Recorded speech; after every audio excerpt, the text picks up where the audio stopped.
Episode 376. The number one sports podcast in all the universe. That's right, the Flex Zone Podcast. Only place giving you sports how you want it when you need it.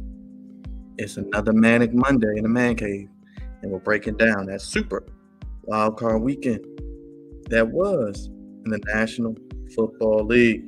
The crew's all here. Big Raj, Trizzy Dre, and Cravante, God's favorite hosts. New episode of the Flex Zone, episode 376, coming to you live right after this.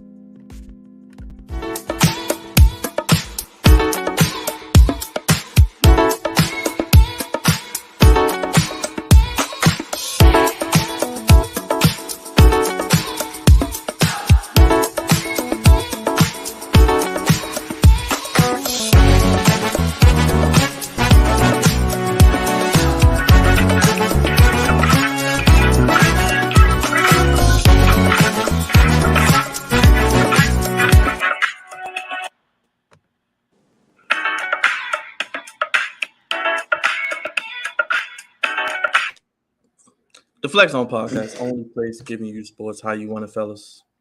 When you need it. When you need it.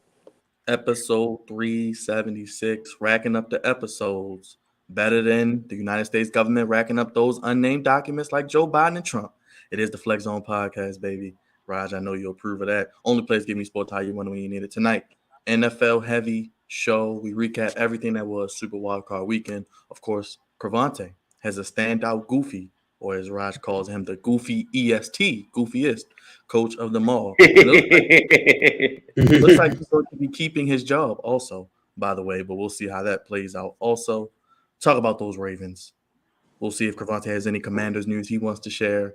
And the GOAT might be on his way getting taken to the shed, as I told y'all what might happen, by the way. But first and foremost, you guys know I am the Flex Zone 1 at gmail.com. Flex Zone 1 on Twitter, Instagram, Flex Zone Podcast on TikTok. Hashtag the Flex Zone 1. Guest ideas. Want to be part of this experience? Let us know. Can't do the show alone. Got my brothers, the Man Cave. What's going on, Big Raj, our social media producer, leading things off. Another great week of content, Raj, that we had, and another one coming up. I'm doing okay, Byron. Still a little pissed off about that game yesterday. And, I had to take a walk earlier today. I had to clear my mind, clear my thoughts.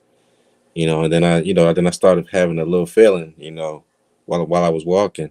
And I was like, you know what? Maybe next time when I go out there, I need to brace up. So that's exactly what I'm going to do. I'm going to brace up, and I'm going to, put some ice on that thing. If you feel me, put some ice on that thing. So all in all, other than that, it was a good weekend, and can't wait to, do the show. Yes, if you already know, Raj, the social media producer, hit the like button, hit the subscribe button, hit the bell.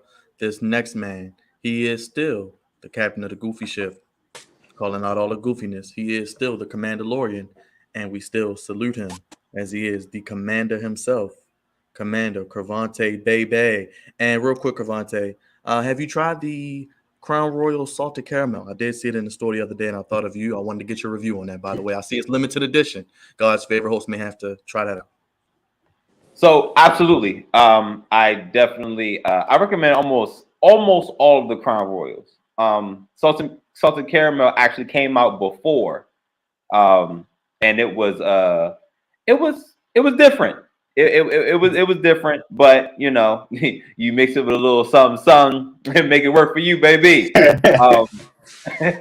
But yes, it's a-okay with me, brother. And I'm glad. Thank you for letting me know that it's back out. I guess they're doing a second round of it because they definitely tried it before. I don't know I guess it didn't sell as well, so they went back to the drawing board or whatever. But it's good to hear this back. So I'm gonna grab me some of that when next time I'm out. But yeah, bro, I should have hit you up. I should have hit you up. I thought about you. I should have hit you up. Yeah, word. So I do have some news about the Commanders. Word on the street is that the ownership process is going to move relatively quickly. So I'm excited about that. But again, Monday nights, I'm not gonna do all of it in intros. I'm gonna move on to our guy, Mr. Dre, but y'all already know how Mondays are. We did not have the best weekend, and this was not a great super, what they call a super wild card weekend. This was not a great one.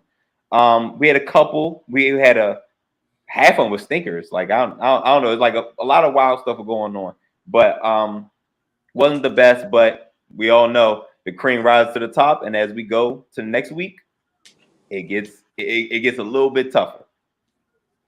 Next man, speaking of rising to the top, he is the pinnacle. He is the apex. He is the zenith. He is the tribal chief of the Flex Zone podcast. He is the super producer. You can start your day with a cup of Dre, the stars that stirs the drink. The man that can come in at number 1 in the Royal Rumble and outlast 29 other men in main event WrestleMania. He is a pride of the Eastside savior of misbehavior. And much like Raw Triple X, he is keeping it Monday through Friday. Dean of Boston Hall University and the man that needs to get Lamar paid. Drizzy Dre, my brother. How you feeling? The roster man himself. Hey, what's going on, man? Appreciate you for that wonderful introduction as always.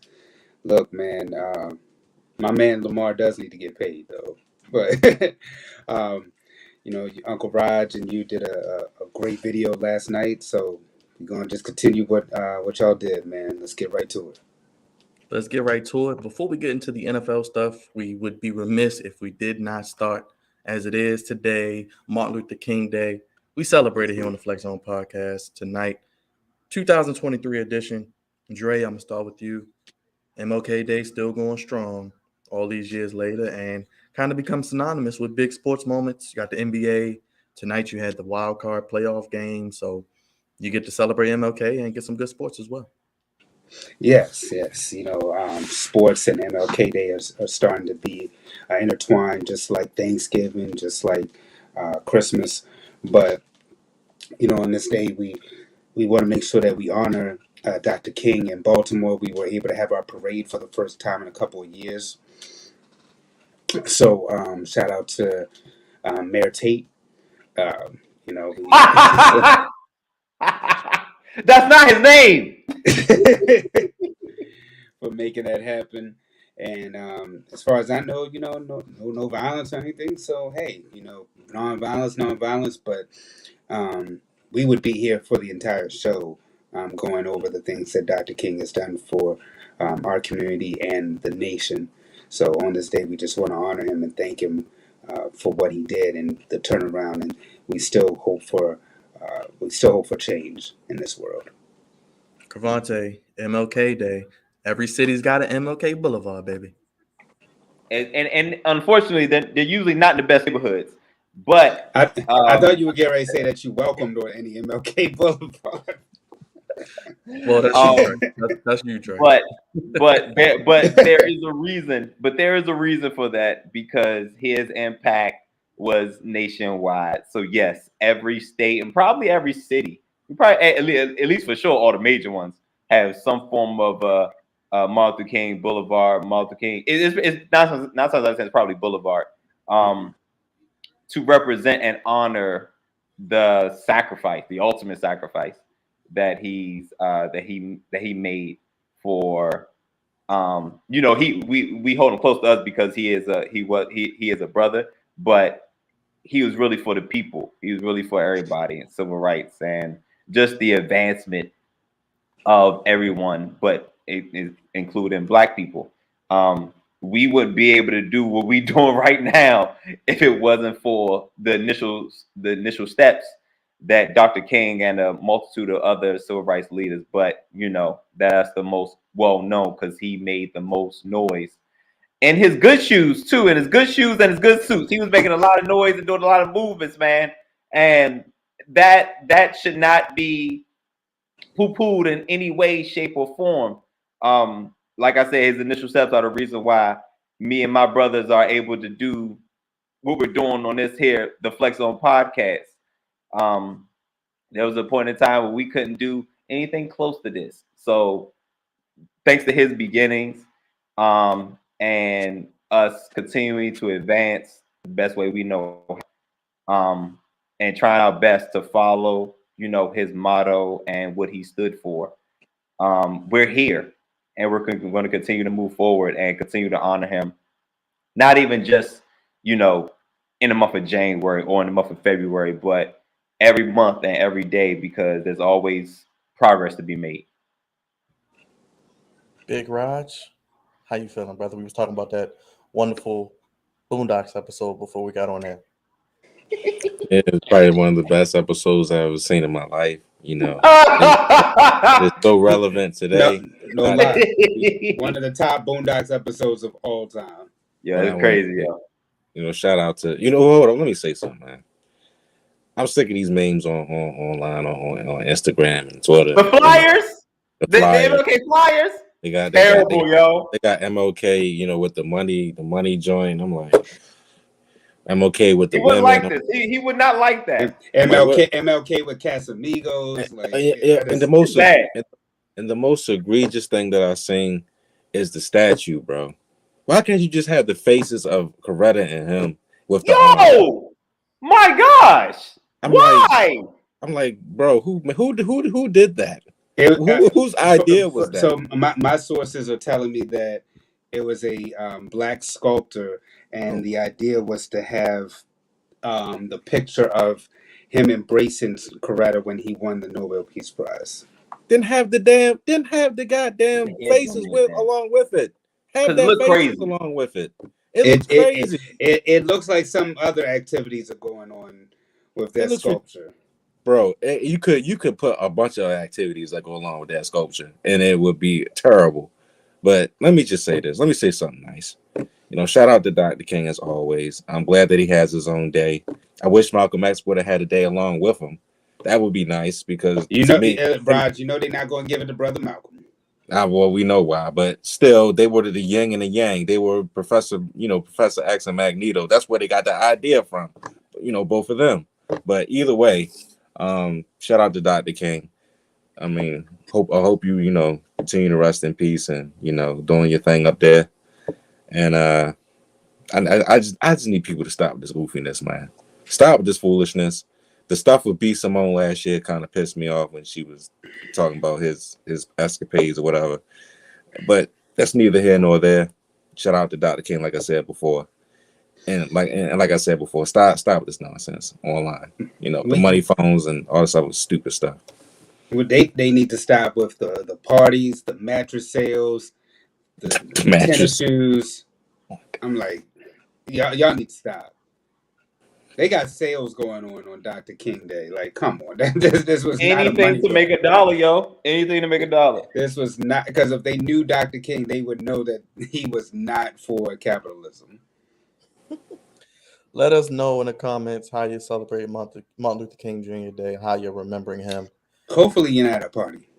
Yes. Hopefully you're watching this here podcast. Shout out to Queen Shepherd at the table. Shout out to Miss Queen. Shout out to Lamar. Make sure you guys hit the like button if you haven't already. Comment. Vote on the poll. Let us know your thoughts as we get into that Ravens recap. Sadly, the Ravens season came to an end last night. If you were up with us on the post-game show, Raj and myself, we went in for almost an hour talking about that 24-17 loss to the Bengals. Miscues, terrible clock management, not being able to execute in the red zone, and just overall not getting the job done that we've used to seeing. Ravens having a chance to win, backs against the wall, and not closing the deal. And above that, if you've been under a rock, Lamar Jackson has been active on social media. He even made a cryptic message today on his Instagram story. And he said, and I quote, "When you have something good, you value it, you take care of it so it can take care of you."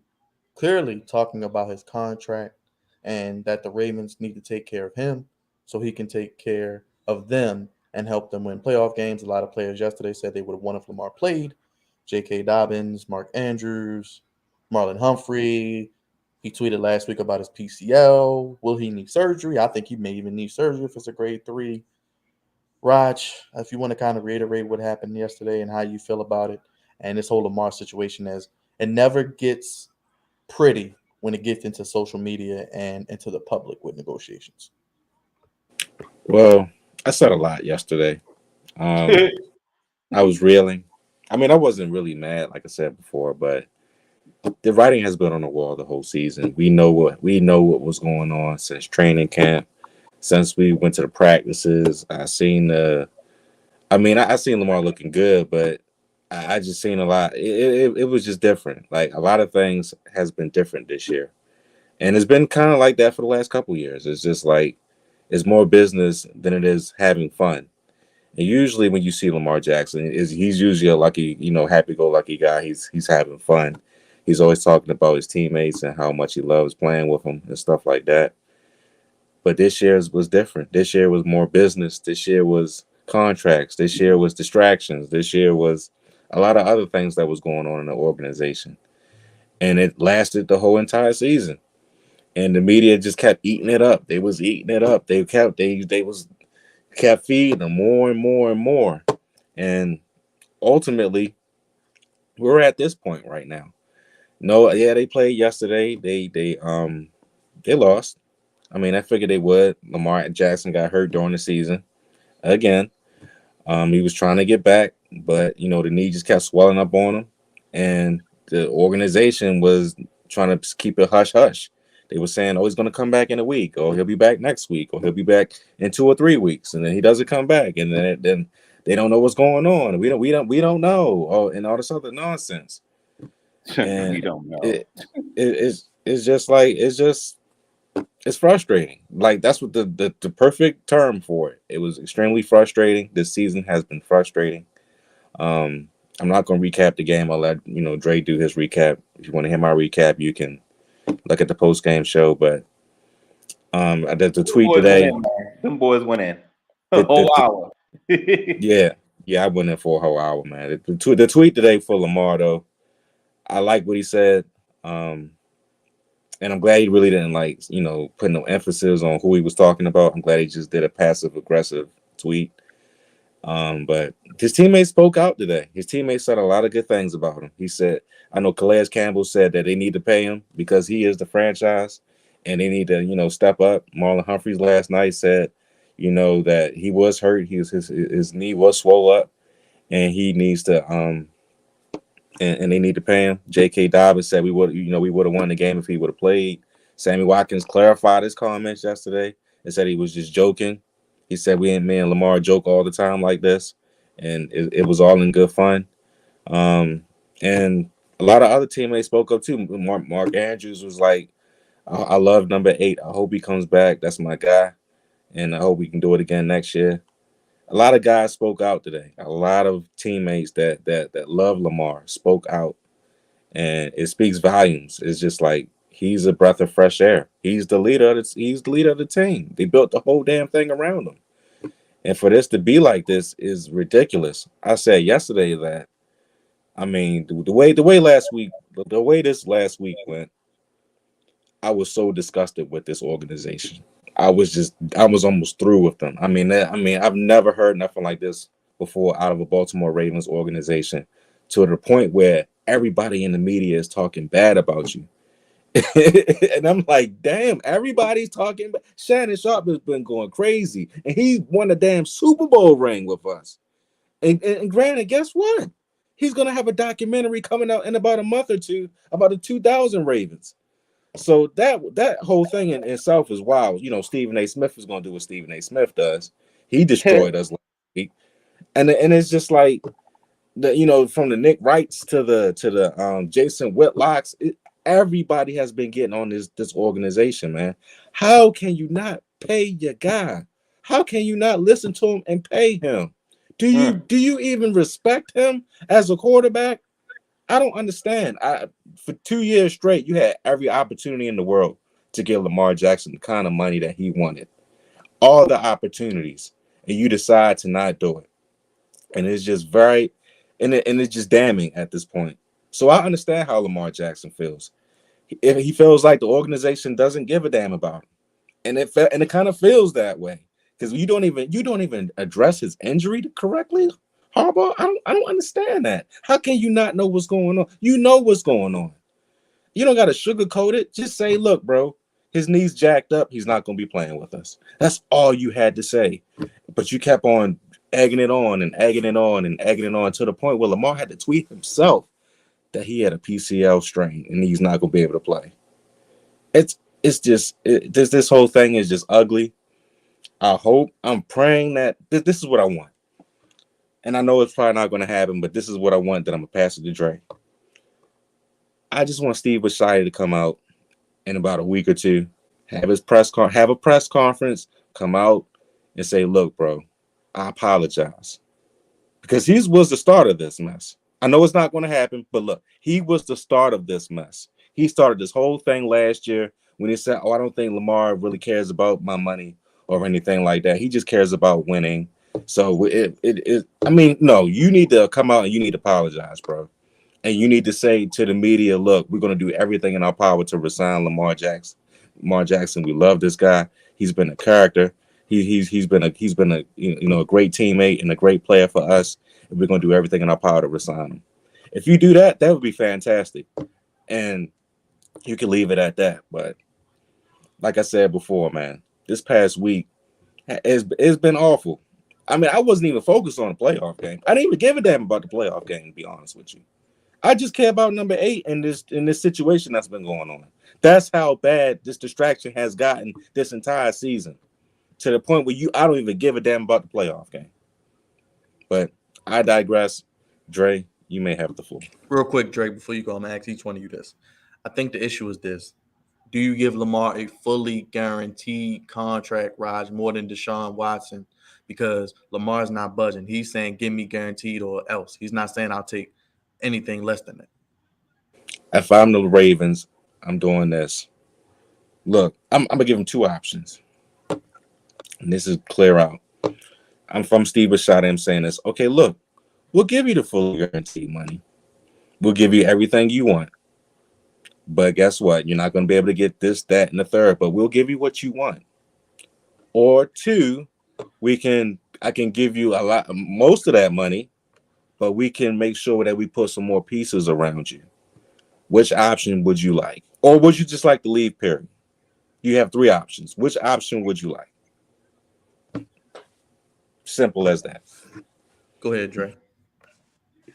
You know what? I want to echo what Uncle Rod said, because honestly speaking, that's what they need to do. We talked last week on here that D-Hop is about to get out of Arizona, kind of reminiscent about Anquan Bolden, where Baltimore I think Lamar, if you give him honestly just one person, I think he's fine. I think last night showed me a lot about the team. Granted, we're not, we may not have all the weapons that, some of these other teams have. Excuse me, but at the same time, we have enough pieces where I think if we have another receiver and we get the distraction of whether or not we pay Lamar Jackson out of there, we're good, because had Lamar Jackson played that playoff game last night, the Baltimore Ravens would be advancing right now to the next round.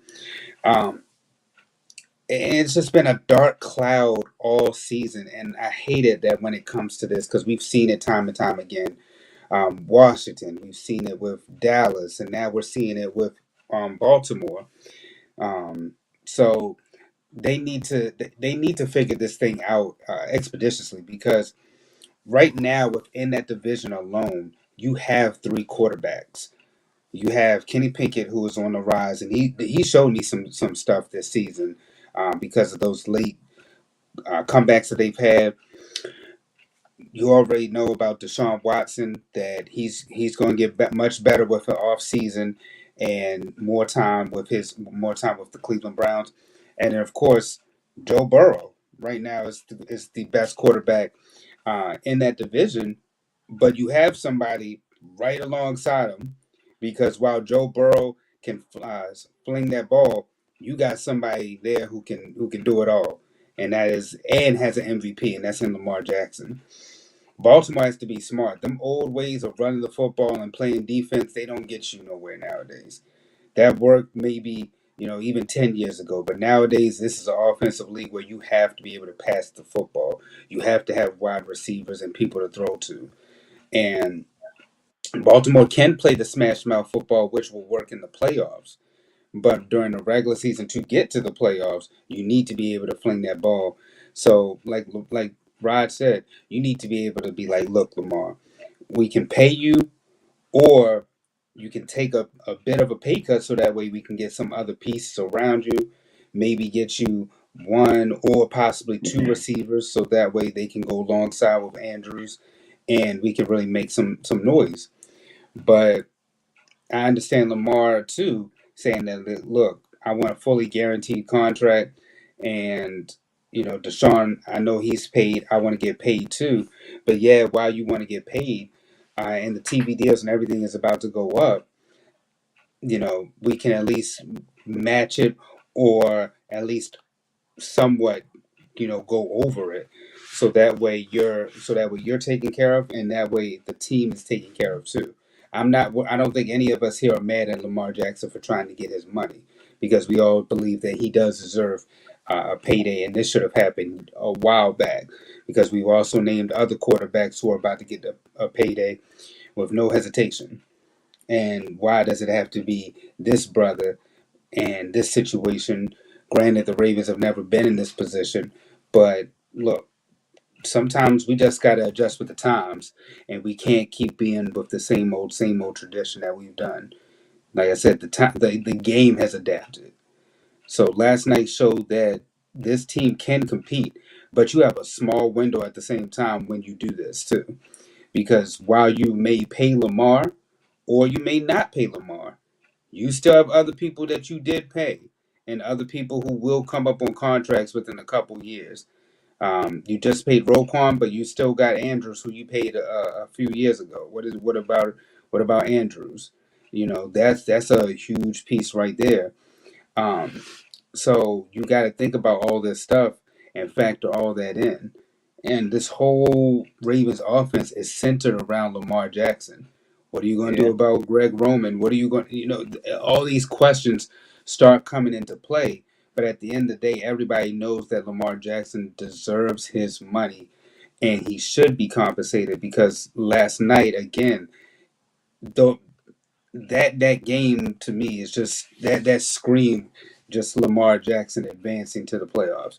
I'm not even going to talk about how the fix is in for the game to happen with the Bengals and the Bills the way that it did, but that's neither here nor there. But what we're going to say is that Lamar Jackson, again, like I said, he deserves his money, and some type of deal needs to get done. And look, the Ravens are not in a good position anyway right now. Let's be honest. There's no quarterback out there where the Ravens can go and grab him. I don't want to hear about Jimmy G. I don't want to hear about Derek Carr. They are not Lamar Jackson at the end of the day. So the Baltimore Ravens need to be like, they basically are forced to pay Lamar, because if not, you'll be last place within your own division. Does he get more than? Does he get a fully guaranteed contract? Because the Ravens ain't giving no fully guaranteed contract. I understand the Ravens' position for not wanting to give him a fully guaranteed contract, but again, you've got to adapt with the times. And what you're not going to be in this position again. The Ravens have not had a quarterback to the caliber of Lamar Jackson, and they didn't even have an MVP. So, what he's brought to the table already, pay him, because the next quarterback that you get, you may not be in this position. So, and he may not win an MVP. So, no, I mean, to me, if he wants a fully guaranteed contract, give him the fully guaranteed contract. Give him exactly what you want. This is like the Ravens are one of the most respected and beloved franchises. So it's just the only issue that this organization's ever had, honestly speaking, is from the offensive perspective of getting wide receivers. Outside of that, everybody loves the Ravens. They love how the organization is built. They love the fan base here. And the fact that we're always contenders shows you that they are invested and they know what they're doing within this organization. So they need to do on their end, adapt with the times, pay the man. If you want fully guaranteed contract, give him a fully guaranteed contract, because that guaranteed contract stuff started once Kirk Cousins left Washington and went to Minnesota. Then we started seeing people with these guaranteed contracts or these guaranteed clauses within their contracts. So if he wants it fully guaranteed, do it.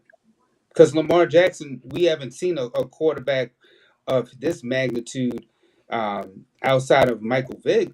And even Michael Vick was like, "Whoa, this guy's different. This guy's electrifying. He is blockbuster." Because last night, granted, it was a good football game, but I guarantee you, a lot of people tuned into that game hoping that Lamar Jackson would be able to come out there and perform. And I mean, Go ahead. before Cavante goes, I just want to say, you're right, Trey. They need to just go ahead, go ahead and do it because they have the money. The NFL salary cap is going up. We just got free $600 million. That was sent our way. For the stadium and some other things. And on top of that, Steve Bisciotti is not going to be the owner forever. He's going to sell the team within the 3 or 4 years, from what I've heard. So it's like you're going to make all your money back. You don't have nothing to lose. I mean, they say the term "play like a Raven." I mean, that's all Lamar Jackson. And if you do decide to get rid of him, if you do decide to trade him, there is no. I mean, it's not like you going to go out there and you're going to find another Lamar Jackson. That rarely happens. So is like you gotta keep what you got, man. You gotta keep what you got and build around him because there's like no real options out there. You want to go with Kirk Cousins? Not Kirk Cousins. You want to go with Kirk might be an option. You want to go with Kirk Cousins? Kirk might be an option. You want to go with Derek Carr? You want to go with Jameis Winston? I mean, who else do you want? I mean, you want to go with another young guy in the draft that's unproven? I mean, we see how that went, Caleb Williams next year. But I mean, it's just chill, Byron. We got him. It's already in the works. I mean, honestly speaking, like there's no quarterback. There's no quarterback in free agency. There's no quarterback coming out the draft that is going to be able to be Lamar. Not this year, but next year. Next year, yeah. Next year is it. But think about sports though. It varies year to year. So look, the Bears have the number one pick right now. Next year, it could be, it's going to be somebody else. And even with the Bears right now, they're not in a position to choose a quarterback. I mean, you could go with another quarterback, but Justin Fields is pretty good. You got other issues that you need to take care of. So, I mean, if I'm the Ravens, no, because you can't hope for getting the number one pick. So, yeah, and then even so, Lamar Jackson just kind of fell into our laps, and all the brother does is win. I mean, I know, we joke about, Tebow and all he does is win. No, Lamar Jackson wins. Lamar Jackson came in mid-season, got you to the playoffs. Lamar Jackson, last year, if he doesn't get hurt, you get into the playoffs. This year, you get into the playoffs, but you don't advance because you don't have Lamar Jackson. Lamar Jackson, when he's on that football field, majority of his games, he wins. And let's not forget all the double-digit leads we had this year and blew I don't know, most all of them. All of them.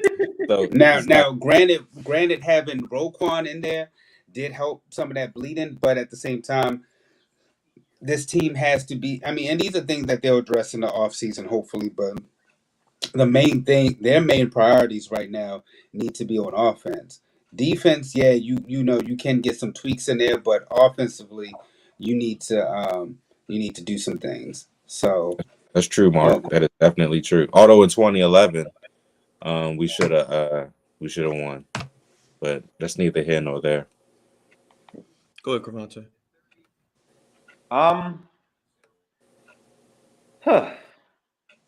So, I honestly, if I'm being completely honest, which I always am, I think it's time to split. I think it's time for the Ravens and Lamar Jackson to go to separate ways.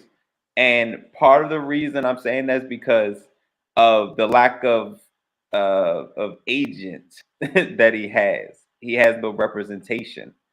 So him and his mom, which is basically him as well, he gets to see the very ugly side of negotiation. And, most of the players, they have agents that deal with, the logistics of it. But when you have to do it yourself, you see a whole nother side of the organization that you never would think about. You really got to sit in a round table in a room and listen to this organization tell you why they don't think you're worth what you think you're worth. That takes a lot on your mental, which is why, and I would not blame him. I have no proof of this. This is just speculation. I think Lamar mentally checked out. I just think the penalty, I think the injury probably saved him for real. Because I think even playing, it just wasn't the same. Kind of like what Roger was alluding to. It's not fun no more. We're talking all business now, and business is getting ugly. And unfortunately, because Lamar doesn't have an agent, he has to see all the ugliness of it. And I'm sure that took a toll on his mental.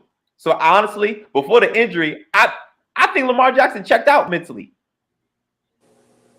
Because just like Raj and Dre have alluded to, all he does is win. Like why what I'm asking for can't be upheld? Why can't we get to something closer to what I want as opposed to which I think I'm not worth?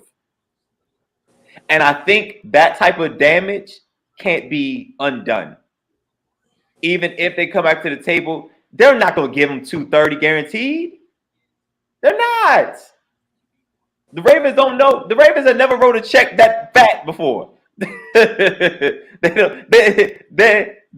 Their money don't fold. It jiggles. You know what I'm saying? Like that's not how the Ravens get down. They just don't do it. And despite the fact that, listen, the Ravens had some rough years when they had no quarterback. We were all there. But my thing is, business-wise, I think what they're gonna point to is his injury history. When was the last time he finished the full year? I'm giving you a fully guaranteed contract, and I'm not getting 17 games out of you. I'm getting 12. The last year, Cravante was the MVP year because 2020 he had COVID. In 2021 he missed games, and this year he missed games. Yo, they're gonna use all that in negotiations. You caught COVID twice. It's been 3 years since you had an MVP season. You ain't finished a regular season since your MVP season. Worst deep ball percentage in the NFL. They're gonna use all that, and Lamar Jackson is gonna say he gonna point to the win-loss. Like, I don't get it. So that's the standstill where we're at. So I think who his wide receivers are. Exactly. He has a case. Don't get it twisted. Lamar Jackson has a case, but the Ravens do too, which is why we're at a standstill. Because it's not that Lamar Jackson's not going to get paid. He's not going to get paid what he wants. Hey, look, and how he wants it, because he wants this amount and he wants it fully guaranteed. So that's the standstill right now. And I think he's been in enough negotiations with him and his mom to say, oh, they don't really mess with me. And see, the fans are not privy to that information. Mm-hmm. The fans don't know how ugly it gets. I mean, listen, we've all had jobs where we've asked for more money. Mm-hmm. We've all been there. And it's not given easily. You know what I'm saying? They don't just be like, you know what? You're right, Dre. You've been the radio guy for this studio for blah, blah, blah. Here's your $150,000 a year. It don't work like that. It don't work like that. You know what I'm saying? And we're talking about millions upon millions of dollars fully guaranteed. It don't work like that. So I think it's probably better. I think I don't think the relationship is salvageable. So I think it's best that the Ravens get as much as they can for Lamar Jackson now. The worst next step the Ravens could do is franchise tag him. You know what though, Cravante? I don't think the Ravens will franchise him. Normally, I would say like you can, but I remember Ingraven coming on here saying that's the worst thing that they can do, and I don't think that. I agree. Yes. But if you're going to trade him, you should. Yeah, I agree. There's two type of tags though. You have your transitional tag, and you have your the biggest tag of them all. One of the first tag is $27 million, Hmm. and you can go out there, you can negotiate a deal. You can come back to the team and say, look, they're offering me this. Would you like to match it? They have 5 days to match it. If not, we take the 2 first-round picks or 3 first-round picks. He's Yeah, traded for that. And then you have the other one where he gets like $45 million, $50 million. Nobody can word. touch him, and then he's just ours for a year. But yeah, I mean, I agree with you. I mean, I don't agree with you. I don't want him traded. I mean, because I don't see this organization. I just don't see this organization going anywhere in the next 3 to 5 years. If that happens, we will be the Commanders if that happens.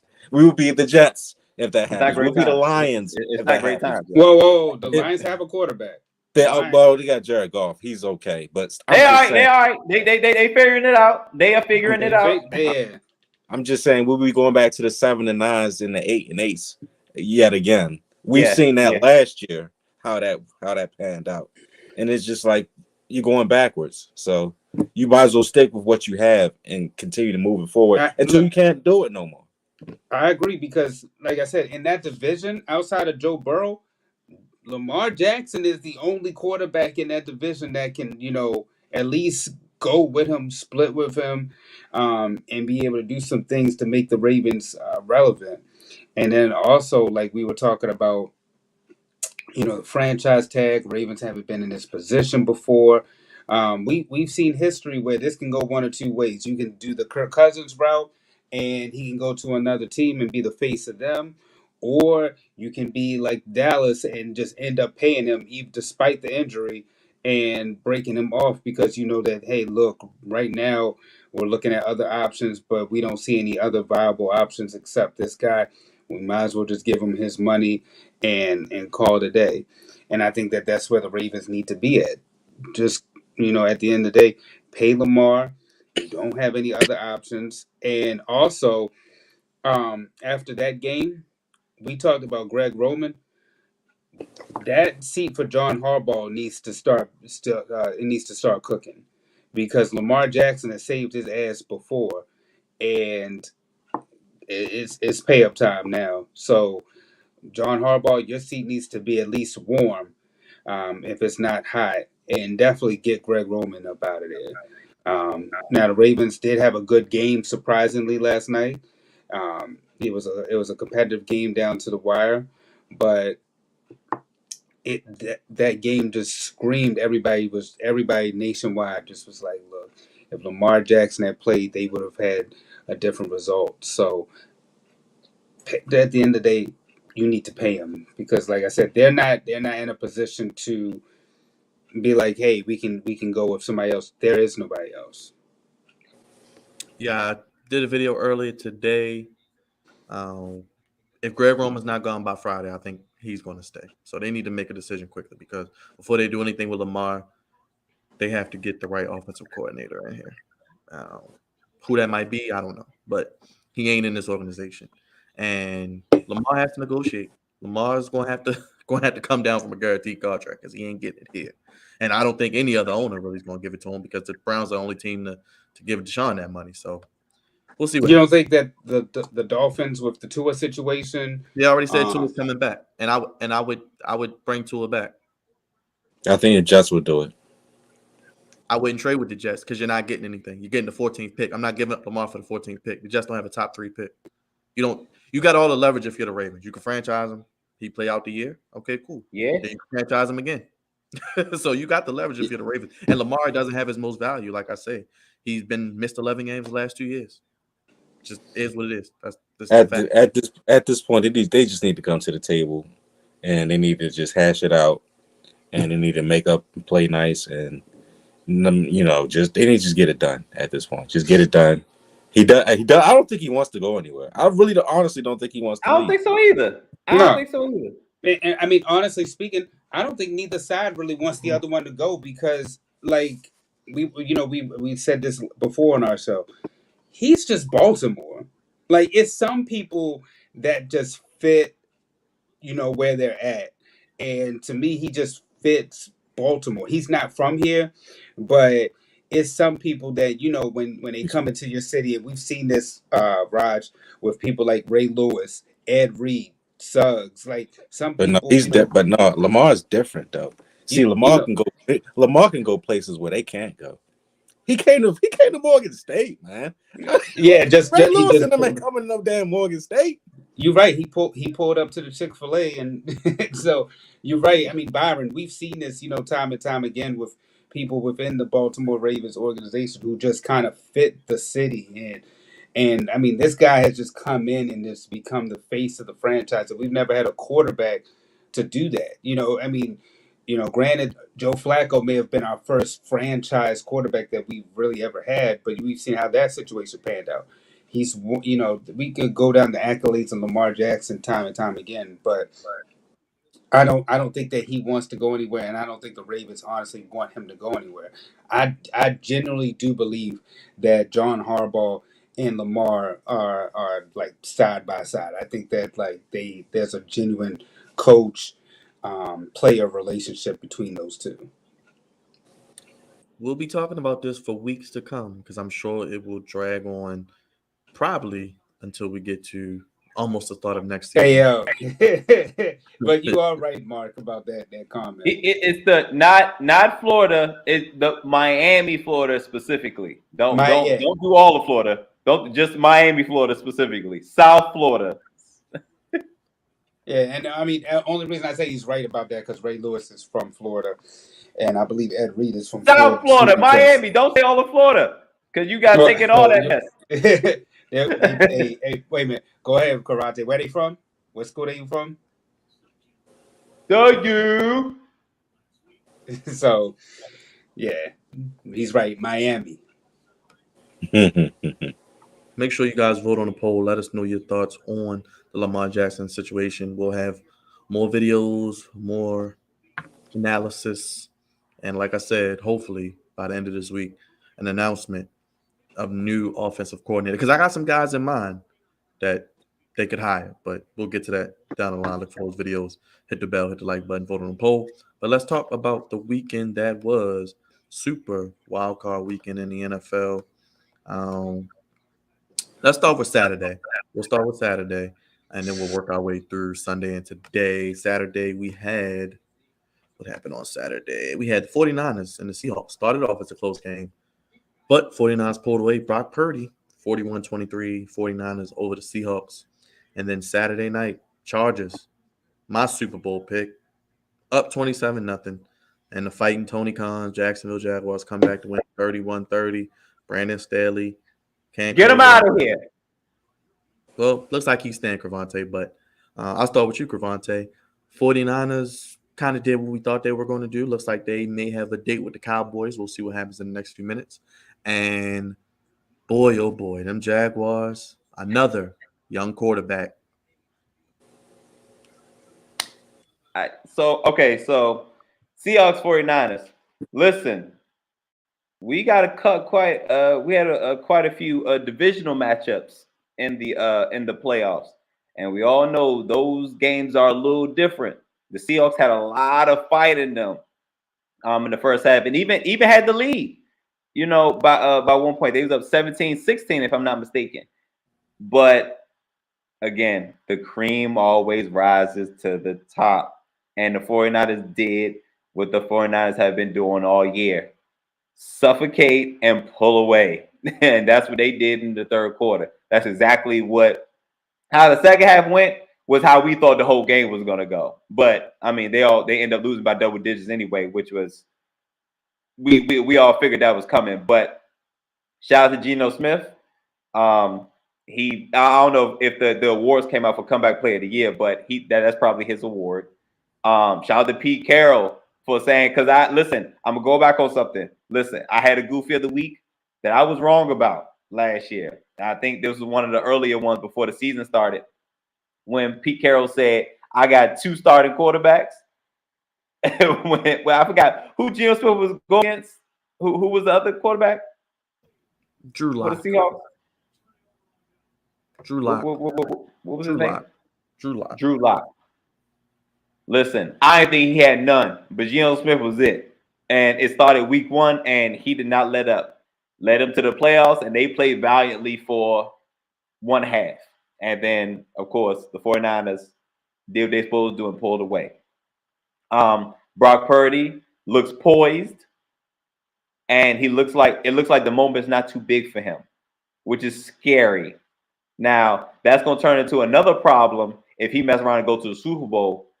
It's a good thing and a bad thing. You know what I'm saying? Because if he goes to the Super Bowl as a 7th round Mr. Relevant, what does that mean for Jimmy G and Trey Lance? But while they're going through it, and trust me, right now, the 49ers don't give a damn. Because if they can win this year, they're going to win this year. And I'll tell you right now, I think the 49ers are going to the Super Bowl. I think they're the best team in the NFC. Now, moving on. Duval. This is a part of Florida you don't want to claim. But Duval is it right now. The LA Chargers came all the way West Coast and took a nasty L. Without Mike Williams, 27-0. They were up 27-0 and 27-7 at halftime.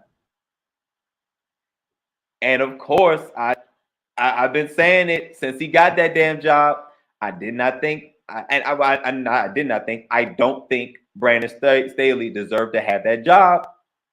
He literally having the same problems Anthony Lynn had in game situations, messing up, clock management, same situations. And you got Justin Herbert, who is a bona fide top 5 talent in this league.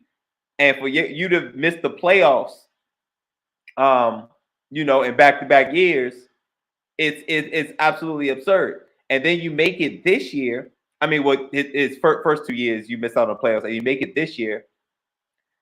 You go all the way across the country on the road up 27-0, and you lose. Come on, bruh. But shout out to the Jaguars and Sunshine, because I tell you, he shook that golden hair. He was like, "Come on, guys, let's go," and they followed him. He does what he did, Ron. That's what he did. He kept doing that every time he scored a touchdown. Oh, that's another one, guys. And I'm like, oh God, he looks amazing. He looks amazing out there. And Trevor Lawrence, I think it's safe to say, he has arrived. Trevor Lawrence is here. He just needed a real head coach to be with him. He didn't flinch. He felt like they could always come back, and they did. And most importantly, them Jaguars followed him into the trenches, and they played very, very well in that comeback and in the second half. But Brandon Staley on the reverse, my God, they look so undisciplined. Joey Bosa, what are you doing? Joey Bosa got called for like 3 penalties. And did y'all see when he threw his helmet down? Brandon Staley, of all people, picked it up. Boy, you tripping. What head coach when we grew up, what any of them head coaches would have picked up the helmet up? None of them. And I was like, he don't got no control over his team. I was going to say Bill Parcells. Bill Parcells would have picked up and hit him with it. That's what would have happened. No. It'd have been Big Tuna and Bosa. Big Tuna and Bosa on the sidelines going at it. That's what would have happened. You want to drop the helmet? Kapowie! No. What's the dude from Indiana who threw the chair? Oh, wait, you talking about Gary? Bob Knight? No, Bob Knight. Bob Knight. My boy Bob Knight would have threw the chair at his ass. He'd be like, he'd have been the whole bench. Oh, you tripping. Wow. It'd have been a whole WWE match over that thing. It'd have been real bad. But I just don't think that he's running a shaky ship. It's full of holes. It's Swiss cheese. Very undisciplined. And I think he should be fired. 27-0 playoff game. A very inexperienced team. I mean, y'all are inexperienced too, but very inexperienced team in the Jaguars. Can't tell you last time Jaguars. 2017. I thought the last time they was in the playoffs, I believe. Yeah, they were the AFC Championship. That was the Saxonville. Mhm. Saxonville days. Mm-hmm. Yeah, Byron knows all about that. But I absolutely absurd performance by the LA Chargers. I feel bad for Justin Herbert and I guess I kind of feel bad for the LA Chargers because this is your time to make that run while you ain't paying your quarterback. While you ain't paying your top 5 talented quarterback, nothing. Now And he got all his pieces. He got his wide receivers. He got his tight ends. And he got his running backs. His roster is stacked. Offense and defense. Y'all forgot Khalil Mack. Khalil Mack and Joey Bosa's on that defense. Derwin James is on that defense. Asante Samuel Jr. is on that defense. Like, they got pieces over there. At each level, they got pieces. Like, their team is stacked on paper. It shouldn't even been a question that they make it to the playoffs and make some noise. Not lose to the Jaguars, who backdoored their way into the playoffs. But you know, I ain't gonna say that. I can't say they backdoored. They earned that spot. But they came late. In week 9, the Jaguars. You ain't say the Jaguars gonna make the playoffs. Hey. Week 10, you ain't say that. Week 11, you ain't say that. It wasn't until after Thanksgiving. It was like, hold up, how many games they won? Oh, sorry, what Tennessee doing? Oh, now they might got a shot. They ain't. We ain't say nothing about Jacksonville until December. Sometimes you gotta Sometimes you gotta earn your blessing a little late than others. Okay. Hey, brother, I ain't mad. But they ain't come through the front door. They did not come through the front door. You ain't about to tell me that. They did not come through the front door. They kicked that. They kicked that back door. They kicked in the back door. They damn sure did. Tennessee let that thing unlocked and got kicked in their throat. But not in the throat. But big ups to the Jacksonville Jaguars. It's unfortunate for next weekend because I got to see Patrick Mahomes. But man, listen, that 8.5 point spread, I think they're gonna cover that because the Chiefs don't do well covering point spreads. But hey, this might I hate to say this, but this might be the team they don't want to see. Listen, no, absolutely not, because they ain't got nothing to lose. This is the worst time. This is the worst team to play right now because they coming in with all the confidence and it's all the pressures on Kansas City. Fabio Metro coming there. He coming to frozen touch. Come on, guys, let's go. He going into Arrowhead. Freeze. It's probably gonna be cold. He's still gonna flip his head. Come on, guys, let's go. You know what? Let me jump in real quick. Go ahead, yo. Like you said, 49ers game is just like, all right, it was one of those. It took some time to get there, but we knew where it was going.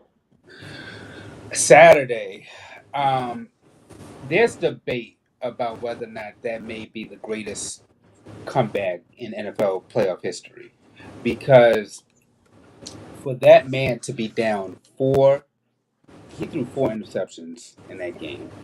Like you said, they were down 27-0 at half. Well, 27-7, but they down 27-0. I'm sorry, because you're right. They scored in garbage time. But to be able to just make that comeback, it was utterly amazing to watch. And I do agree that the Chargers head coach needs to go. But the issue is the Chargers, they're kind of loyal sometimes to their head coaches. And then also the issue is with Staley is that he's a defensive guy. So he's not doing too much with the offense. And then even with the defense, they're not all that. They're not where they should be at. So what are you here for? So yeah, exactly. So his seat needs to be smoking hot, especially after that. So we'll see with this Chargers team, and then we got a reminder about how great both Greg Roman and Doug Peterson are on Saturday, because Doug Peterson is one hell of a coach. He did win a championship for the Philadelphia Eagles, and you know how difficult that was to do. So Um, we'll see moving forward, but um, shout out to the to Fabio for the great work that they were able to display in the comeback. Because, like you said, that was a coming out party for Trevor Lawrence. Go ahead, Rob. We're not going to just sit back. We're not going to just sit back and not acknowledge the greatness that we saw in that first game by Brock Purdy. We're not going to do that. This man was not supposed to be playing football at all. He was the last pick in the draft. And this man looks like the next coming of Joe Montana, some of the greatest quarterbacks of all time, man. Now, no, granted, the team is stacked. You got the wide receivers, got the tight end, got the running backs. And all he does is he just fits right in, man, like a glove. But still, you don't expect a guy to play like that. Not like that. Not the last pick of the draft. So shout out to Brock Purdy, man. He might be the future of this team. Trey Lance and Jimmy Garoppolo, he might be the guy. You know what? And I agree with that because Trey Lance, hey, you ever been here like that the past couple of years? You've been hurt. Jimmy G, you've been hurt, and this guy coming in and he's making this type of noise. Okay. He hasn't lost a game yet. He's like Ben Roethlisberger in his first year. Word. So word. And that's scary. That's very scary. So, if they roll with Brock, I mean, they gonna be in good hands, man, and they gonna be a threat for years to come. But shout out to the 49ers. They blew out the Seahawks. Geno Smith had a great year, like y'all said, and maybe we'll see what he does next year. But shout out to the Seahawks, man, for making the playoffs, unlike the Broncos, if you know what I mean. But that's neither here nor there. That comeback, man, by the Jacksonville Jaguars. I don't know what happened, bro. The Chargers had it. They was up 27-7.5. I was at the casino chilling, getting my pizza. You already know how I do. And I'm just, I'm eating my pizza, and I'm like, well, this game is over with. Let me just go on YouTube, scroll around a little bit, watch a little TV, see what's happening. And then all of a sudden, I'm just eating away, and I'm like, okay, it's 27-14. All right. Okay, they scored a field goal, so it's 30-14. Oh, okay, all right. The Jaguars score again at 30-21. I'm like, okay, all right, man, all right. Okay, it's getting a little closer now. All right. Jacksonville gets the ball back. They score again. Score a 2-point conversion. I'm like, oh shit. I'm like, oh, are they going to actually give it up? Are they actually going to give it up? Hey, Raj, gutsy call going for 2. Oh yeah, when they was down 10 and got the touchdown, gutsy called it over 2 right there. You can thank Joey. Yeah, it was. You can thank Joey for getting that penalty because that's exactly what happened. He was able to do the unlike I don't want to do that because our boy tried to do that. And, we're not gonna go there. We're not saying that. But anyway, but yeah, he got the 2-point conversion. And then I was like, oh, and then all of a sudden he got the ball back, and then what that happens? Like the momentum's gone. The momentum is roaring for the Jaguars. It's like, oh god, at this point they gotta win.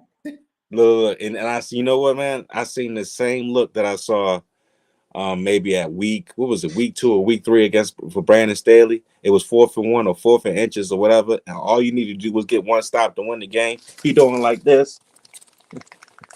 But the clipboard, I'm like, it's a wrap, bro. You gonna lose now. It's a wrap, and it's exactly what happened, man. I don't understand how you lose that game. All you had to do really was run the football. They decided to do a lot of stupid plays. They didn't play like they played in the first half, and they just became lackadaisical, like they already won the game. So Jacksonville, like they always do, we've seen this before because it happened to the Ravens. We were like the first victims of this. They come back, they hang around, they come back. Fabio flips his hair, Zay Jones gets open, and all of a sudden, people just catching balls left and right, and touchdowns happen. And that's exactly what happened. And like I said before, man, shout out to the Jacksonville Jaguars. They are a very scary team. I didn't know Trevor Lawrence was I know he had 4 interceptions, but I didn't see that man coming back and throwing four touchdowns in the second half. I didn't see that at all. But man, he is very scary, man. This is the coming of age of some of these quarterbacks, man. Brock Purdy and Trevor Lawrence. It look out, bro. I mean, they're gonna be here for years to come. They're gonna be here for years to come. Jacksonville got a good one. I know Tony Khan is over there smiling. Shad Khan is over there smiling. And you already know whatchamacallit from the 49ers. John Lynch is over there smiling. So whew, it's Let's go to Sunday real quick, Raj. I'll start with you. We had the Bills Dolphins go down to the wire 34-31. If Tua plays, they probably win that game. Giants 31-24 over the Vikings. Saquon Barkley and another quarterback that's about to get paid, Daniel Jones.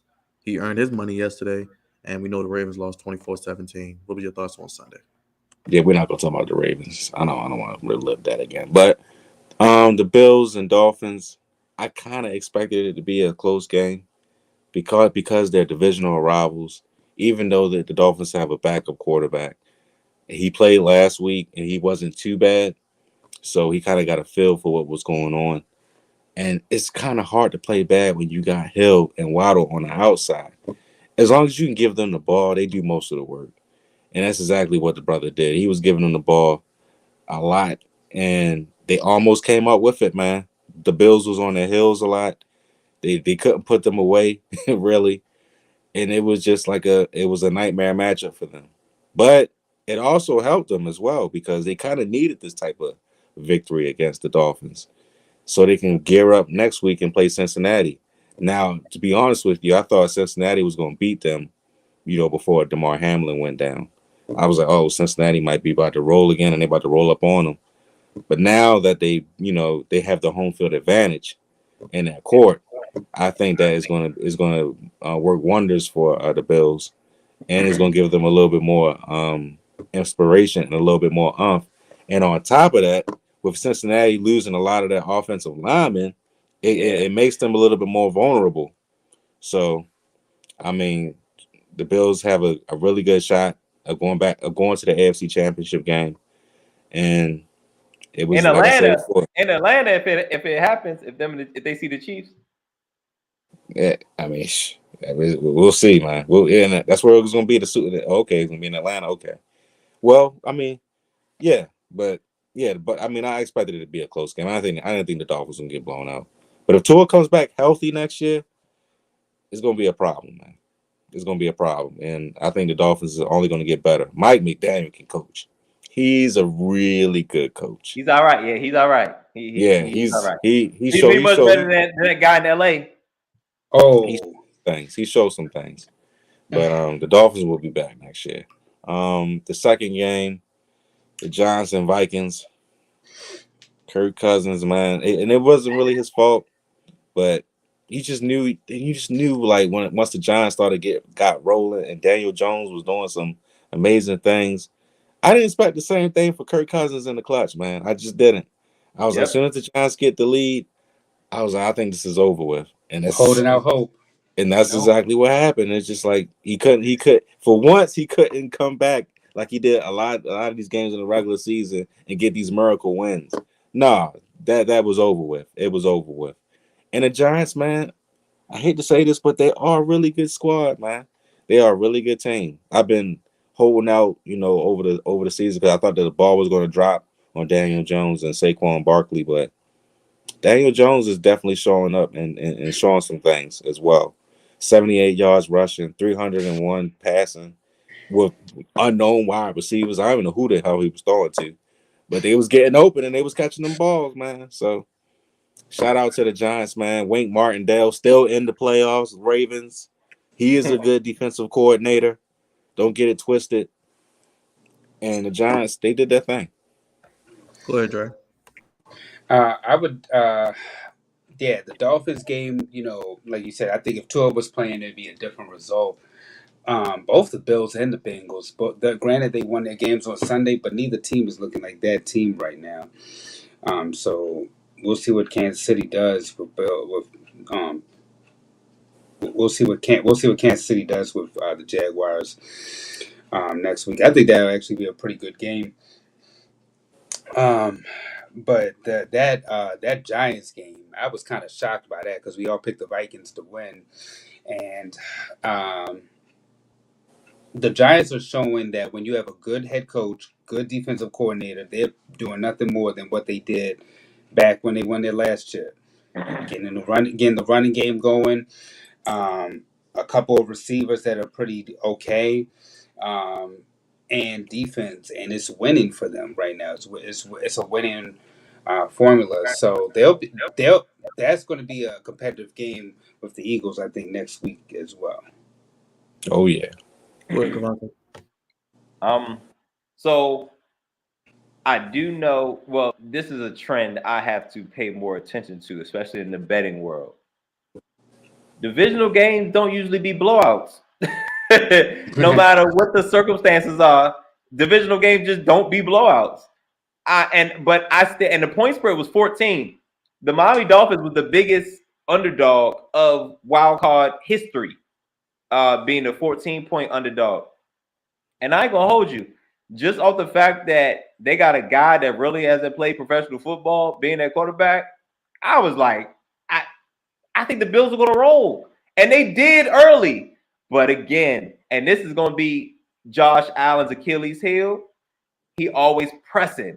He always trying to do too much, and he turns the ball over, yo. Exactly. And that's what got Miami back in the game. They capitalized all them turnovers. It was 17-0. They in first quarter 17-0, second quarter 17-17. What the hell? Like what the hell are we doing, yo? Like you gonna let these Florida boys come up here and beat y'all in the cold? Like is that what's going on? And I felt like the momentum, even though the Bills eventually did win, the momentum was never safely on their side. Like the Dolphins was just always had an answer, always had an answer. And I tell you, the Bills, listen, Bills Mafia was teeth were chattering, not because it was cold. Because it was close to them losing. Like the Dolphins had their opportunities. And I ain't gonna hold you. If they would have lost, that would have been the biggest letdown of the year. The Super Bowl favorite losing the wild card weekend. Yep. And of course, we got a couple other divisional games. Now, the Seahawks and 49ers, I thought that's how the Bills and Dolphins game was gonna go. That's how I thought that game was gonna go. But the Dolphins fought. The Dolphins proved that they belonged. No matter who's their quarterback, they proved that they belong and they can compete, and they will be competing for years to come. Don't care how good the Bills are, and the Bills are really good. But I'm not sure what the status of with Tua. They said bringing Tua back. Listen, I just want the brother to be healthy at this point, man. But man, that Giants Vikings game, I don't think nobody here is surprised. I don't think nobody here is surprised because the Vikings, I said it after we lost to them by like a field goal. I was like, yeah, they're frauds. They are frauds. They're frauds, and they've been frauds all year. Like, and I think they won like 13 games. Yeah, 9 like, of yeah. them, Yeah. 10 of them was by one score. So I don't know. I just felt like you know how just some teams when you look at they did not pass the eye test for me. They just didn't pass the eye test for me. But the reason why I picked it was because just like Raj, I thought Daniel Jones was gonna come back to earth. I thought Brian Daboll did all he could. I think he deserves to be coach of the year. Mm-hmm. But I thought he did all he could with Daniel Jones, and I thought Daniel Jones was going to turn back into a pumpkin at midnight. But not if Kirk Cousins on the other side, because Kirk Cousins been fraudulent all year. You know what I'm saying? I just really thought, honestly, I thought both of them were frauds, but I thought the Giants were going to come back to earth before the Vikings because they were at home. They had the home game. It wasn't really prime time. It was the only game on TV at the time, but it wasn't prime time. So I was like, okay, Kirk got he got an opportunity. No, wrong. And Kirk Cousins got guys. He got Dalvin Cook. He got Jay Jetta. Yeah, he got the greatest wide receiver in football right now. Right. And what happened? Nothing. It was a letdown. It was an absolute letdown. And honestly, I thought those two coaches should have been in the running for Coach of the Year. Because I thought Kevin O'Connell, for it to be his first year, get 13 wins, that ain't nothing to sneeze at. But your team has been fraudulent all year. They just didn't pass the eye test for me. But my gosh, Daniel Jones, what the hell? Brian Daboll, what's up? DJ looking good, man. He DJ out there looking confident now. But you see what happens when you got a coach that gives you confidence and believes in you, because he don't look like the same Daniel Jones from when he was drafted. He don't look like that guy. He looks more confident. He looks more poised. He's making faster decisions. He's being more decisive. He's picking his spots when he runs. I'm like, he's running 70 yards rushing. He looked like Lamar Jackson out there. Like, I'm like, oh! I said, who is that? It looked like he didn't put Lamar Jackson's head in Daniel Jones' body. That's what it looked like. That's what it looked like. He's out there running that ball. Now, Daniel, moving forward, he got to be careful because I seen him take a couple unnecessary shots. But yeah, that's true. The Giants are for real. The Giants are for real. As a Commanders fan, I hate to admit it because we competed very well against them. But that's a divisional thing, so that's different. But the Giants are for real. He's just a quarterback away. And they might rock with theirs. They might rock with what they got. Real quick, go ahead. But yeah, Vikings are frauds. Vikings are frauds. Vikings are frauds. That's all I wanted to say. Told y'all the Cowboys was going to beat the Buccaneers 31-14. You did. Dre, go ahead, say it, Dre. How about the Dallas Cowboys? You aren't the only one, Byron, because me and you both picked the Cowboys to win. So that means that this week with the standings, I am the winner with 5-1 this week. Shut up. Oh wow. The only loss you had was the Ravens. No, the was Minnesota. I knew Cincinnati was going to win, but I thought you picked the Ravens to win. No, I knew there was no. I said no. I said no Lamar. There was no snowball's chance. So yeah. Y'all got any faith in the Cowboys real quick before we get to game ball, not so game ball? No. When they go face the 49ers. Nope. No. Well, we'll see. I'm not picking them, but we'll it's a no. It's a no. It's a go no. ahead, Raj. Game ball, not so game ball. My game ball goes to Brock Purdy, man. Brock Purdy was phenomenal in his debut, and he played a hell of a game, man. For like I said, for Mr. Irrelevant, I don't think we ever seen this in the NFL ever. So, he might be the guy. I think he is the guy. He's the guy that you've been looking for. I think he's riding high right now, and he had a hell of a game.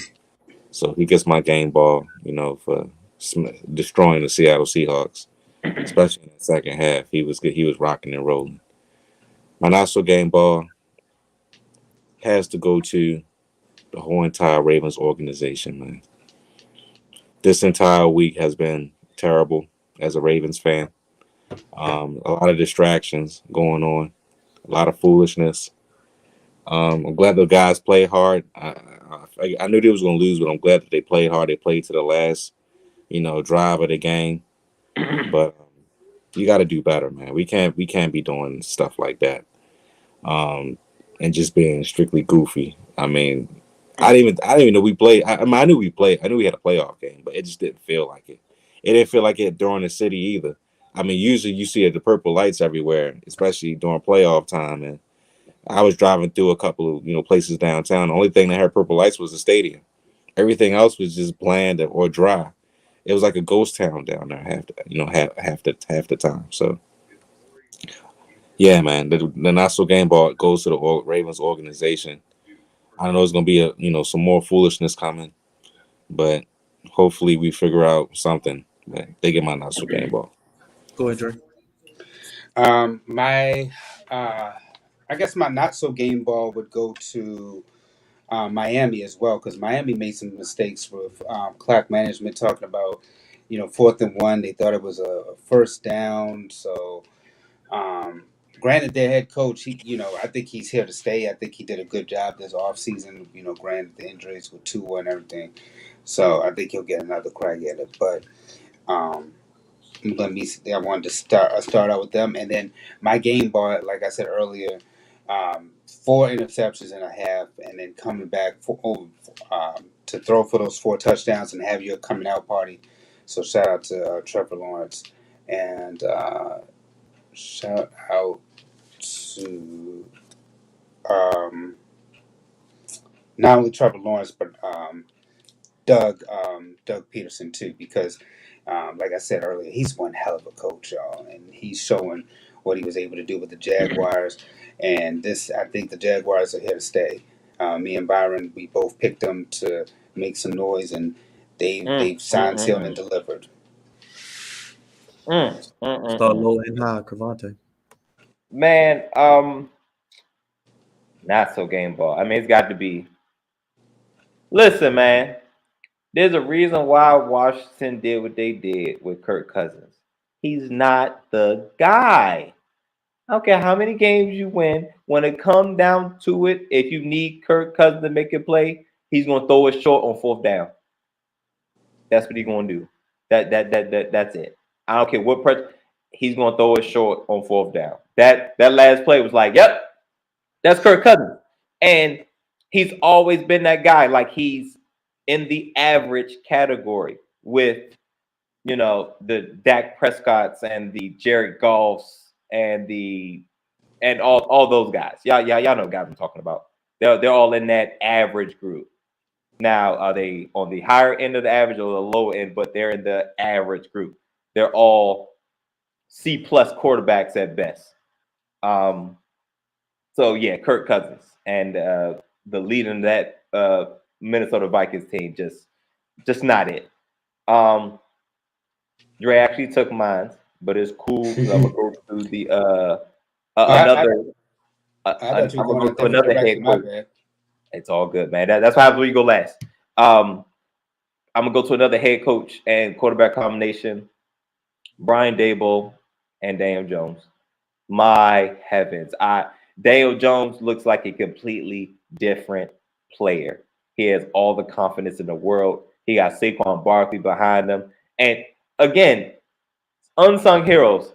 Shout out to the offensive line for the New York Giants as well.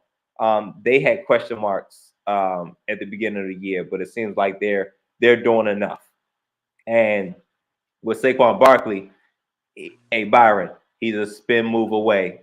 Because Saquon Barkley been putting folks in a spin move. I've seen quite a few of them.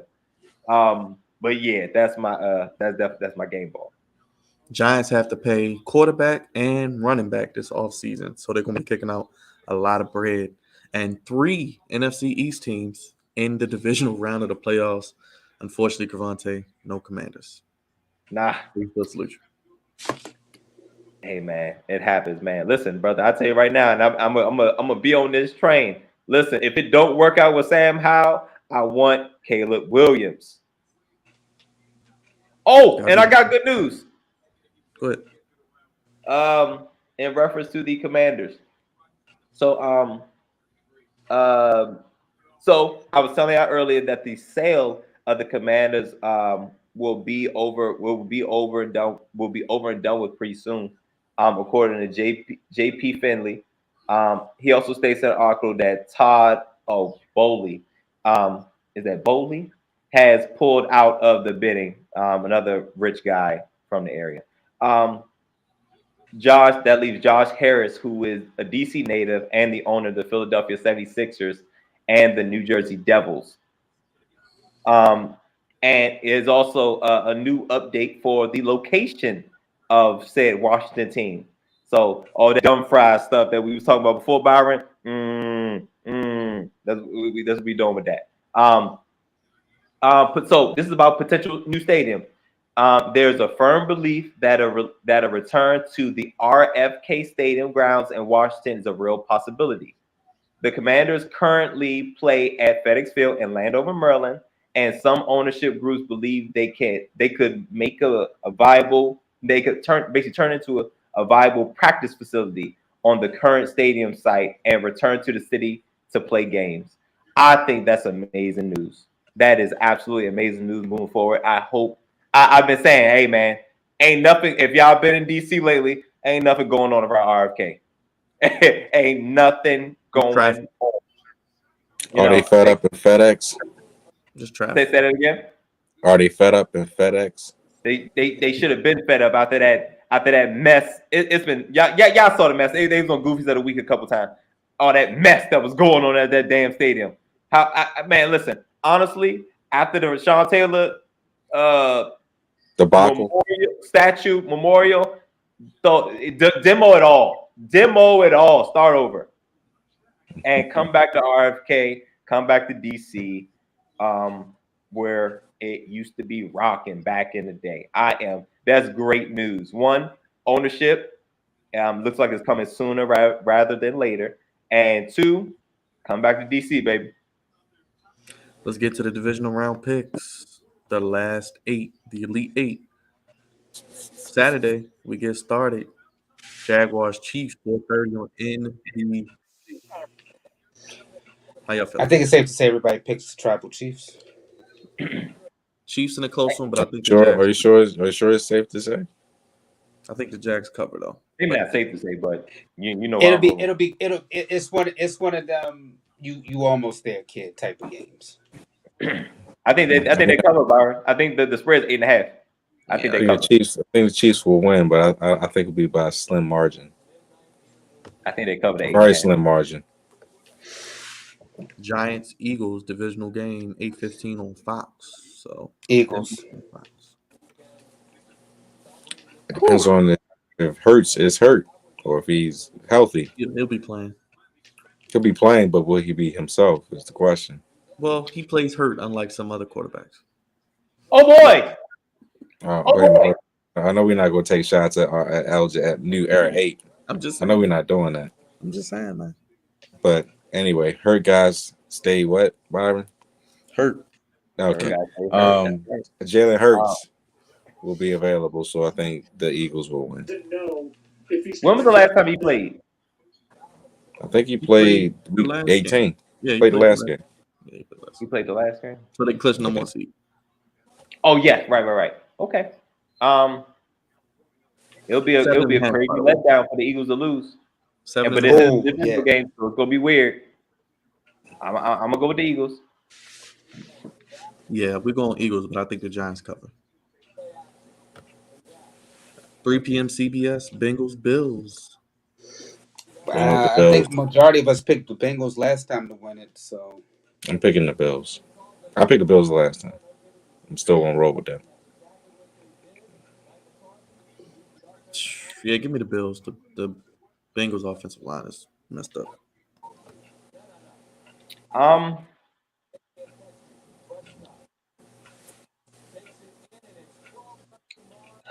If Eli Apple wasn't in that damn secondary, I feel so much better about the Bengals. But the offensive line is bad.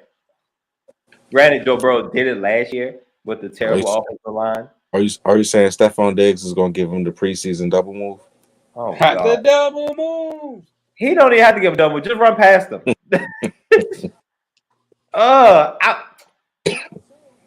I'm going with Joey Badass, y'all. Going with Joey Badass.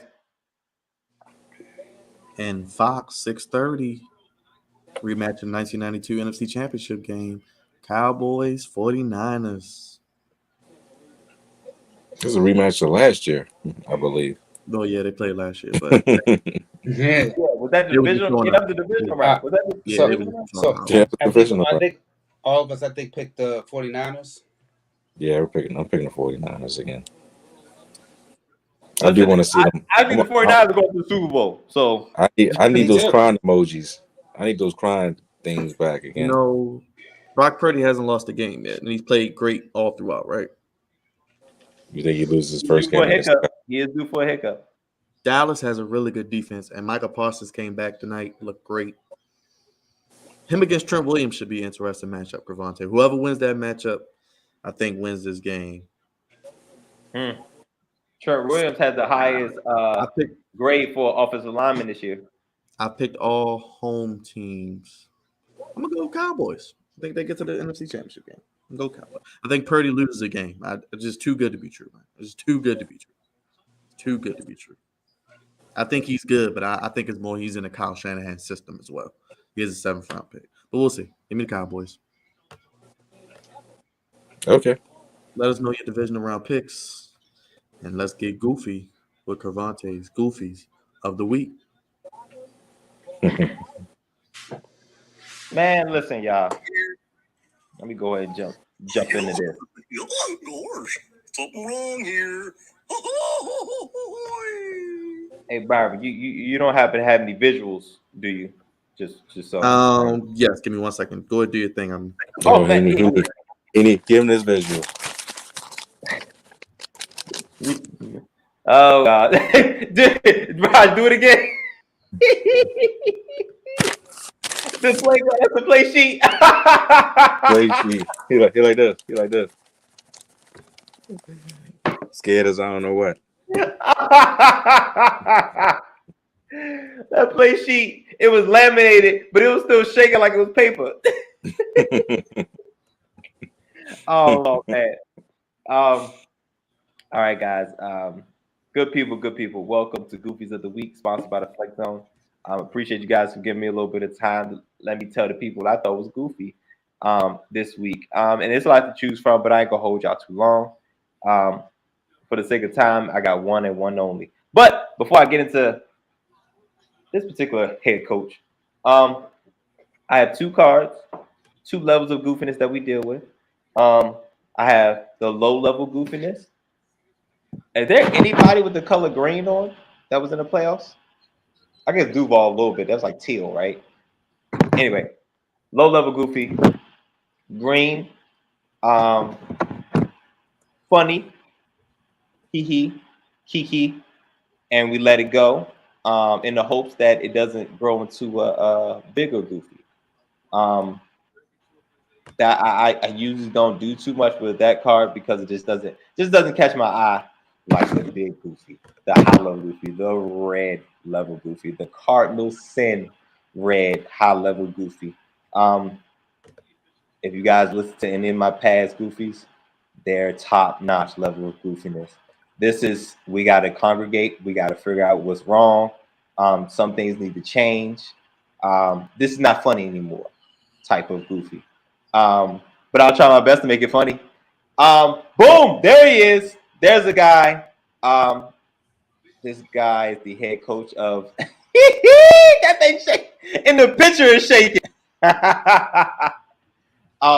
This guy, for those of you guys that don't know, this is Brandon Staley. He is the head coach for the LA Chargers, who is like, they're like the Clippers of the NFL.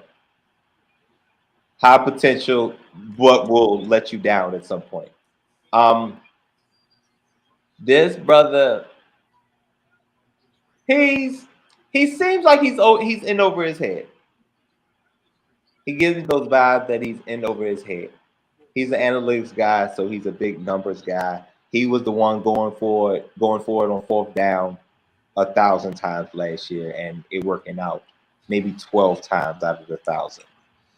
But yet still he kept doing it. I didn't think he deserved a job to begin with. He was only a defensive coordinator for 1 year under Sean McVay with the LA Rams. He gets the head coaching job because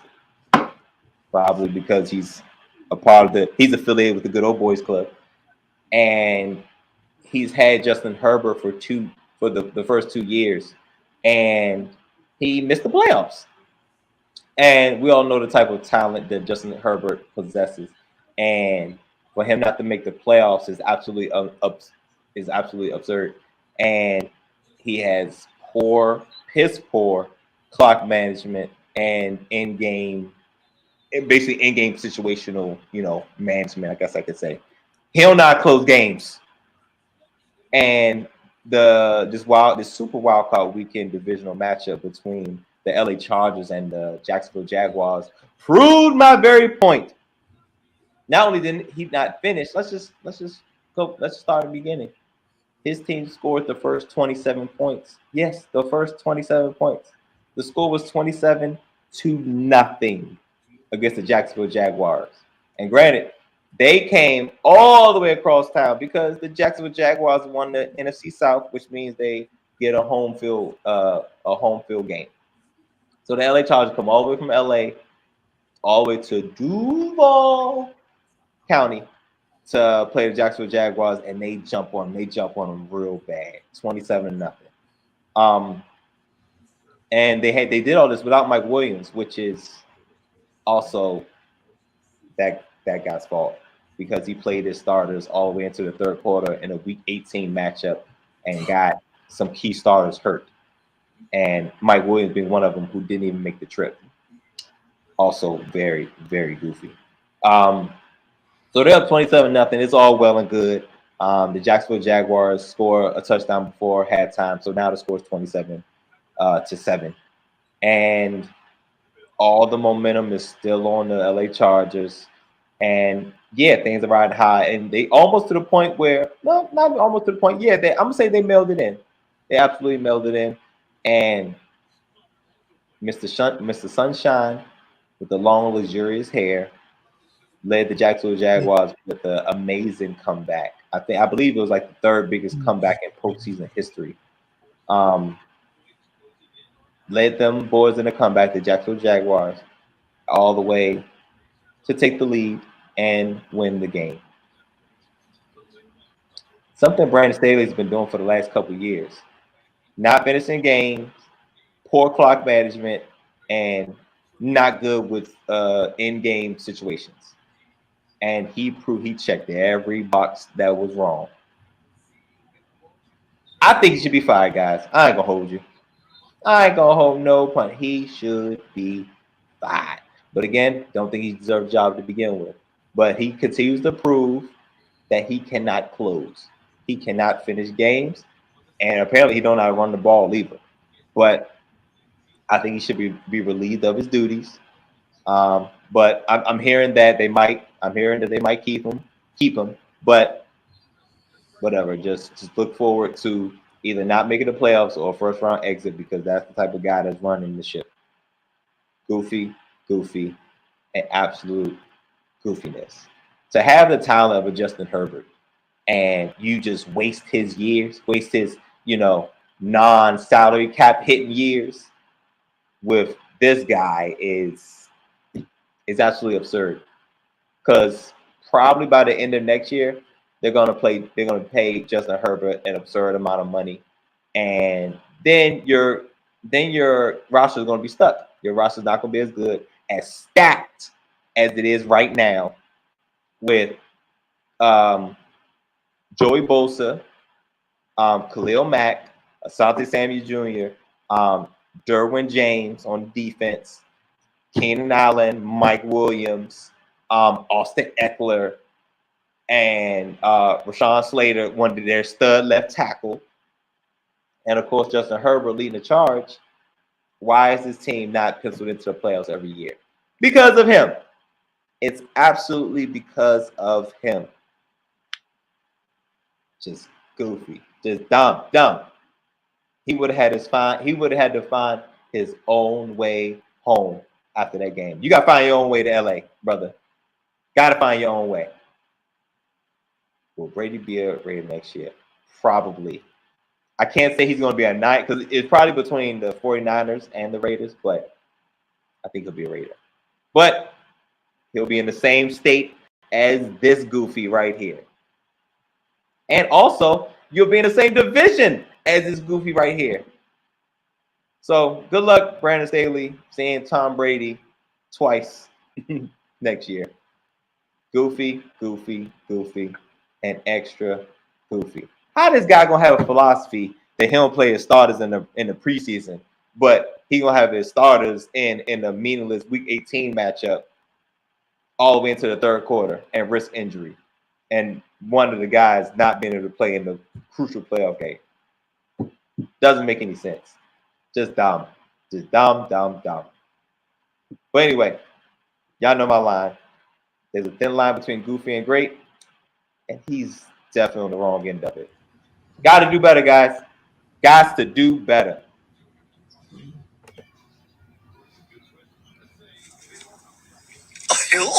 Gosh, something wrong here.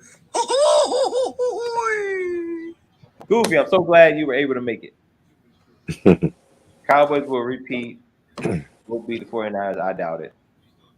We need a Herculean effort from Dak Prescott. He had one tonight.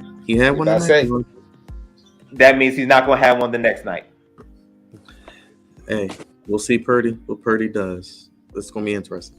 That's going to be a hell of a test. That's going to be a hell of a test, but we're not going to act like the 49ers. Well, honestly, the Cowboys and the 49ers have been the top two defenses all year, kind of, for the most part. I think first team to 20 wins. First team to 20 wins. I could see that. First team to 20. First team to 20. I bet the under, Cavante. Bet the under. I would say, yeah. I don't see too many points being scored in this matchup. Yeah, whichever quarterback doesn't turn the ball over, like I said, whatever line, offensive or defensive line dominates, that'll be the difference. But we shall see.